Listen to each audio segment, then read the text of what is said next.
السلام علیکم دوستو، یہ ہے اسمائل ٹو جنہ۔ کل سے کئی لوگوں نے مجھے ویڈیو بھیجی ہے ایک انڈین یوٹیوبر کی جن کا نام ہے دھرو راتھے۔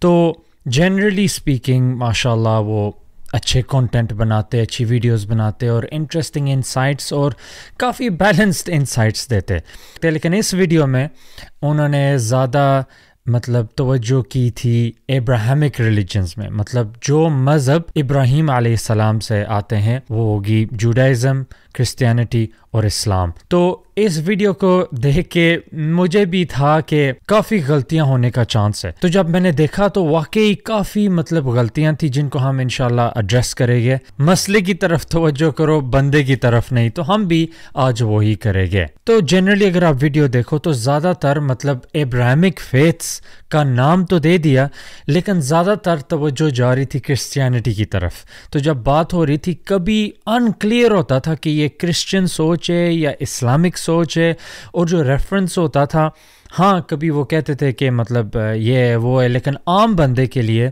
وہ اگر کرسچن ریفرنس دو گے تو انکلیئر ہوگا ان کو، وہ کہے گے کیا مسلمان بھی اسی طرح ہی سوچتے یا کرسچن بھی، اور اس طرح کے معاملے میں کوئی چیزیں بالکل ہی ڈفرینٹ ہے اسلام اور کرسچینٹی کی۔ اور ایک انہوں نے ہائی لائٹ کیا تھا وہ ہے پیغمبر۔ ہم مانتے کہ سب سے پہلے انسان آدم علیہ السلام پیغمبر تھے۔ کئی لوگ مانتے ہیں کہ پروفٹ ابراہیم پہلے پروفٹ تھے، اسپیشلی جیوز کا یہ ماننا ہے، کئی کرسچنز بھی یہ مانتے ہیں، لیکن دوسری طرف کچھ کرسچنز کہتے ہیں کہ ابراہیم نہیں بلکہ ایناخ پہلے پروفٹ تھے۔ وہ پھر اختلافی بتا رہے تھے کہ کوئی مانتے کہ یہ پیغمبر تھے، وہ پیغمبر تھے، لیکن اسلام کے ہاں آدم علیہ السلام پیغمبر تھے۔ اور اگر ان کے بارے میں بتایا جائے جو اسلام میں جس طرح آدم علیہ السلام ہو گئے، لوط علیہ السلام ہو گئے، ان کو ہم پیغمبر مانتے، تو لوط علیہ السلام کو کرسچن پیغمبر نہیں مانتے۔ تو ظاہر ہے جب ان کے بارے میں بات ہوتی ہے، لوط علیہ السلام کی کرسچن بائبل کے اندر بتایا جاتا ہے کہ ان کی اپنی بیٹیوں نے ان کے ساتھ زنا کیا، اعوذ باللہ، تو ہم یہ چیزیں نہیں مانتے۔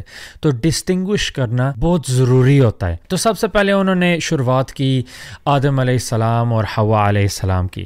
تو سب سے پہلے ہم مانتے کہ آدم علیہ السلام کو اللہ تعالیٰ نے عزت دی، ان کو اپنا نائب، ان کو اپنا ڈیپیوٹی کر کے بنایا گیا اس دھرتی پر، ان کو باقاعدہ نام سکھائے گئے، پراپرٹیز، کوالٹیز، ساری چیزوں کی جن سے ان کا رتبہ، ان کا سٹیٹس اینجل سے بھی اونچا، کیونکہ یہ چیزیں اینجلز کو نہیں پتا تھی، تو اللہ تعالیٰ نے اینجل سے پوچھا، ان کو نہیں پتا تھا، تو اینجلز کو بھی بتایا گیا کہ دیکھو یہ ہائی رینک کے۔ تو پھر فرشتوں کو، اور ان میں شیطان تھے، وہ فرشتے نہیں تھے لیکن وہ ہائی رینکنگ جن تھے، تو وہ اینجلز کی مجلس میں ہوتے تھے۔ تو اللہ تعالیٰ نے فرشتوں کو بولا کہ آدم علیہ السلام کے سامنے تعظیمی سجدہ کرو، the prostration of respect اس امت کے لیے۔ اب ہم آپ صلی اللہ علیہ وسلم کی امت ہے، محمد صلی اللہ علیہ وسلم کی امت ہے، تو ہمارے لیے یہ چیز ممنوع ہے، تعظیمی سجدہ، لیکن پہلے امتیں کے لیے یہ تھا۔ پھر سٹوری آگے بڑھتی اور بتایا جاتا ہے کہ شیطان نے سجدہ کرنے سے انکار کیا تھا، تو پھر جنت سے ان کو نکالا گیا تھا۔ جب یہ سٹوری بیان کرتے تو یہ ہوتا ہے کہ سیب کا درخت تھا، شیطان سانپ کی صورت میں آیا تھا۔ ایک دن کیا ہوتا ہے کہ ایک سانپ آ کر ایو کو بہکانے کی کوشش کرتا ہے کہ یہ فوربیڈن فروٹ کو کھا لو۔ ایکچولی یہ فالس ہے، قرآن اور حدیث نہیں بتاتے کہ وہ درخت کون سا تھا، انفیکٹ بائبل بھی نہیں بتاتی کہ وہ کون سا درخت تھا، یہ لوگوں کی ایڈیشنز ہوتی ہیں۔ اور آگے یہ بھی بات ہوتی ہے کہ ہم مسلمان مانتے کہ پیغمبر سن لیس ہوتے ہیں، کیونکہ وہ ایک امت کے لیڈر ہو گئے، تو اگر ان سے گناہ ہو سکتا ہے تو ان کی لیڈرشپ پر شک ہو سکتا ہے، اسپیشلی جب وہ گاڈ کو ریپرزینٹ کرتے ہیں۔ تو ہاں ان سے ایررز ہو سکتی ہیں، لیکن اس حد تک کہ وہ مس انڈرسٹینڈنگ ہو جائیں یا فرگیٹفل یا بھول میں کوئی چیز ہو جائے، کبھی وہ ڈیلیبریٹلی وہ چیز نہیں کرے گے۔ اور اگر آپ شیطان کو بھی دیکھو، شیطان بھی کوئی کہتے کہ کسی اور روپ میں آیا تھا، کوئی کہتے کہ اس نے وسوسہ کیا تھا، جو بھی ہے کنفرم نہیں پتا ہمیں اسکرپچر سے۔ تو شیطان کا اثر تھا آدم علیہ السلام کو، تو انہوں نے ٹرک کیا۔ تو پیغمبروں کا یہ ہوتا ہے کہ وہ اتنے اللہ کے قریب ہوتے تو ان کی تھوڑی سی بھی لیپس آف ججمنٹ ہو جائے بہت بڑی بات ہوتی ہے. اور آگے دھرو راتھے نے بولا سانپ کو کرس کیا جاتا ہے کہ وہ اپنی پوری زندگی اب اپنے پیٹ کے بل ہی کرول کرتے رہے گا اور دھول مٹی کھائے گا اپنی پوری زندگی. عورت کو شراپ دیا جاتا ہے کہ اسے بچے پیدا کرنے ہوں گے اور بچے پیدا کرتے وقت بہت بھاری لیبر پینس ہوں گے, درد ہوگا. اور ایڈم کو شراپ دیا جاتا ہے کہ پوری زندگی اسے کام کرتے رہنا پڑے گا. دیکھو یہ چیز کرسچینٹی میں ہوتی ہے کہ وہ کہتے کہ دیکھو یہ اوریجنل سن ہے جو آدم علیہ السلام نے کیا تھا, وہ سن ہے. یہ کہتے کہ دیکھو یہ سن, جو بھی انسان پیدا ہوتا ہے وہ سن کے ساتھ پیدا ہوتا ہے. ہم نہیں مانتے کہ بندہ سن کے ساتھ پیدا ہوتا ہے. تو وہ کہتے کہ یہ سن اسی وقت مٹ سکتا ہے کہ گاڈ. اب پھر یہ دو کرسچین اسکول آف تھاٹ ہے. کوئی کہتے گاڈ نے اپنے بیٹے کو بھیجا سولی پر چڑھانے کے لیے, تو پھر اس وقت یہ اوریجنل سن ختم ہو گیا. کوئی کہتے ہیں کہ نہیں, گاڈ کو خود آنے پڑا یہ اوریجنل سن ختم کرنے کے لیے. تو یہ کرسچینٹی کا ہے کہ دیکھو عورتوں کو یہ, کیونکہ مطلب انہوں نے ورغلایا تھا آدم علیہ السلام کو, تو سانپ تھا تو سانپ کو بھی پنش کیا گیا ہے. دیکھو آج کل کا سانپ اور وہ والا سانپ میں آسمان زمین کا فرق ہے. اس بیچارے کا وہی اوریجنل سن والی بات ہوئی. اس نے کیا کیا ہے کہ اس کو پیٹ پر ساری زندگی, مطلب پیدائشی ہوتا ہے نا innocent till proven guilty, ادھر guilty from birth. ابھی بندہ پیدا ہی نہیں ہوا ایکچولی اور وہ گلٹی ہو گیا. تو یہ اسلام میں ہم نہیں مانتے, کیونکہ اسلام کے اندر آدم علیہ السلام نے دعا کی تھی, مغفرت کی, تو اللہ تعالیٰ نے ان کی دعا ایکسیپٹ کر لی اور معاف بھی کر دیا. انسانوں کی پاپولیشن بڑھتی ہے دھرتی پر اور بھگوان دیکھنے لگتے ہیں انسانوں کو, اور بھگوان کو دیکھ کر لگتا ہے کہ یہ انسان بڑے ہی دشٹ بن گئے ہیں, برے بنتے جا رہے ہیں. بھگوان کو ریگریٹ فیل ہونے لگتا ہے, یار کیوں بنایا میں نے ان انسانوں کو. مطلب گاڈ کا پہلے پلان نہیں تھا, وہ دیکھ رہے. اور یہ پہلا پیج جینیسس جو بائبل ہے اس سے بھی ہمیں پتہ چلتا ہے کہ گاڈ نے یہ چیز بنائی, پھر انہوں نے دیکھا کہ یہ چیز اچھی ہے. اسلام میں یہ نہیں ہوتا. اسلام میں ہم کہتے اللہ از دا آل نوئنگ, وہ سب کچھ جانتے. انہوں نے پلان بنایا ہے تو وہی پلان ہے, وہ چینج پلان نہیں ہوتا. کیونکہ جب پلان چینج ہوگا اس کا یہ مطلب ہے کہ پہلے پلان میں کمی تھی, اور کمی اس وقت ہوتی ہے جب بندے کی سوچ میں کمی ہو. تو اللہ تعالیٰ کی اعوذ باللہ ان کے پلاننگ میں کوئی کمی نہیں ہے. اور ادھر بھی انڈسٹنگوشبل تھا کہ کیا جوڈائزم یہ مانتے یا کرسچن یہ مانتے یا مسلمان یہ مانتے, تو نہیں, مسلمان یہ عقیدہ نہیں رکھتے. تو یہ کہنا کہ سارے مسلم سارے نان مسلمز کو کافر مانتے ہیں, یہ ایک بہت ہی غلط نوشن ہے. اس لیے ایک لبرل مسلم کے پرسپیکٹو سے کوئی بھی انسان جو کسی بھی دھرم میں مانتا ہے وہ ایک مسلم ہے.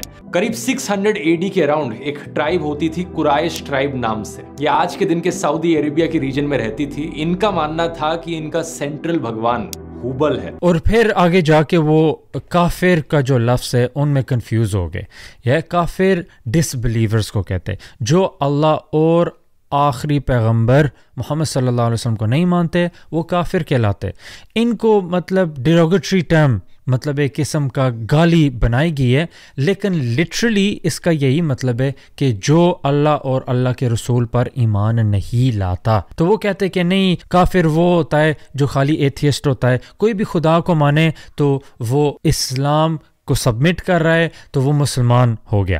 دیکھو یہ سوچ اسلام کے مطابق نہیں ہے, کیونکہ اور پھر وہ قریش کی بات کرتے, لیکن آئرنی یہ ہے کہ ان کی یہ بات ان کی مین بات کے خلاف جا رہی ہے. قریش بھی اللہ کو مانتے تھے, وہ اللہ کو مانتے تھے, لیکن پھر آپ صلی اللہ علیہ وسلم کو کیوں بھیجا گیا کہ ان کو دعوت دو, ان کو بتاؤ, ان کو اسلام کی طرف لے کے آؤ. اگر وہ پہلے ہی مسلمان ہیں تو اسلام کے طرف کیوں لے کے آ رہے؟ کیونکہ اسلام کا اور ٹیسٹیفیکیشن کا دوسرا پارٹ لا الہ الا اللہ محمد رسول اللہ, اشہد ان لا الہ الا اللہ و اشہد ان محمد رسول اللہ, کہ آئی ٹیسٹیفائی دیر از نن ورتھی آف ورشپ بسائڈ اللہ, کہ میں گواہی دیتا ہوں کہ اللہ کے سوائے کوئی عبادت کے لائق نہیں ہے, اور میں گواہی دیتا ہوں کہ آپ صلی اللہ علیہ وسلم ان کے پیغمبر ہیں. یہ پیغمبر ہونا, آپ صلی اللہ علیہ وسلم کو ماننا, یہ اسلام کی کنڈیشن ہے, مسلمان بننے کی کنڈیشن ہے. بندہ خالی یہ نہیں کہتا ہاں میں اللہ کو مانتا ہوں اور مسلمان ہو گیا. یہ ایکچولی فنڈامنٹل ٹیچنگز آف اسلام کے خلاف ہے. تو اس سے یہ ظاہر ہوتا ہے کہ دھرو نے بہت بڑی غلطی انفیکٹ کر دی ہے, اور ان کو بیٹھنا چاہیے ایک اسکالر, مسلم اسکالر کے ساتھ, آرتھوڈاکس مسلم اسکالر کے ساتھ, جس طرح وہ بیٹھے تھے ایک انڈین اسکالر کے ساتھ جن کا حوالہ حوالہ وہ دے رہے ہیں. تو حوالہ کس چیز کا دے رہے تھے؟ آئیڈل ورشپ کا. وہ یہ کہہ رہے تھے کہ ان کے ہاں یہ ہے کہ جس طرح اس کی عبادت کرتے اسی طرح ہندو آئیڈلز کی بھی عبادت کرتے. نہیں، یہ کمپیریزن ایکچولی فالس ہے. بتاؤں کیوں؟ کیونکہ کعبہ جو مسلمانوں کا ہوتا ہے یہ ہمارے لیے ایک ڈائریکشن ہے. ہم اس ڈائریکشن میں پرے کرتے ہیں. ہمارے گھر میں کوئی چھوٹا کعبہ نہیں ہوتا، ہم اس پر دودھ نہیں ڈالتے، اس پر غلاب نہیں کرتے. مطلب ہماری فیسٹیولز اور ڈیلی لائف میں اس کا افیکٹ نہیں ہوتا. خالی جب نماز کا وقت آتا ہے، salah is one of the 5 pillars. اسلام کے اندر 5 پلرز ہیں، ان میں سے ایک صلاح ہے، اور اس صلاح میں ہم ڈائریکشن کرتے. اب گھر میں کوئی پکچر مطلب کعبہ کی نہیں ہوگی، اور لازمی نہیں ہے، کوئی لوگوں نے مطلب ایسے ہی تعظیمی رسپیکٹن یا شوق کے طور پر رکھا ہوگا، لیکن یہ کنڈیشنل نہیں ہے. وی pray to Allah but we pray at the کعبہ. یہ فرق ہے. کعبہ کی طرف رخ کرتے لیکن اللہ کی عبادت کرتے ہیں. چلو ہم تھوڑے ڈفرینسز دیکھتے ہیں. نمبر 1، ہندو مانتے مورتی، کہ گاڈ ہر چیز میں موجود ہے، تو ان کی آئیڈلز بھی ہیں، تو وہ یہ بھی مانتے ہیں کہ ہاں آئیڈل میں ہو سکتا ہے. اگر وہ مانتے کہ ہر چیز میں موجود ہے تو ظاہر ہے آئیڈل میں بھی وہ موجود بھی مانتے. ہم نہیں مانتے کہ گاڈ ہر چیز میں. پہلے یہ فرق ہوا. دوسرا یہ فرق ہوا کہ وہ فزیکل ریپرزنٹیشن ہے ان کے خداؤں کا، کہ دیکھو مطلب ان کے ہاں یہ حصہ ہے، ان کی ٹرنک ہے، ان کے اتنے ہاتھ ہے، اس ہاتھ میں یہ، مطلب فزیکلی وہ گاڈ کا ریفلیکشن ہے ایک قسم کا.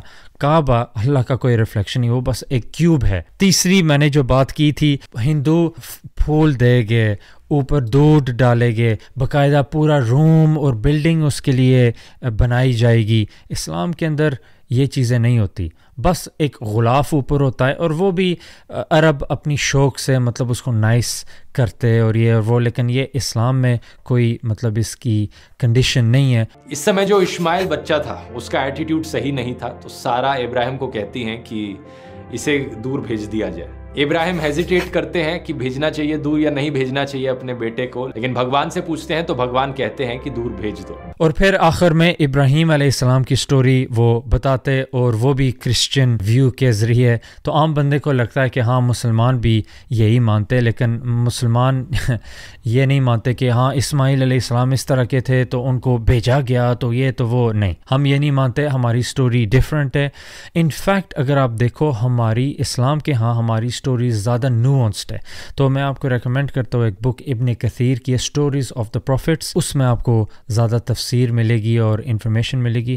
تو I recommend you by that book. امید ہے کہ آپ کو اس ویڈیو سے فائدہ ہوا ہوگا. اگر فائدہ ملا تو سبسکرائب کرنا، شیئر کرنا، اور نیکسٹ ٹائم تک السلام علیکم.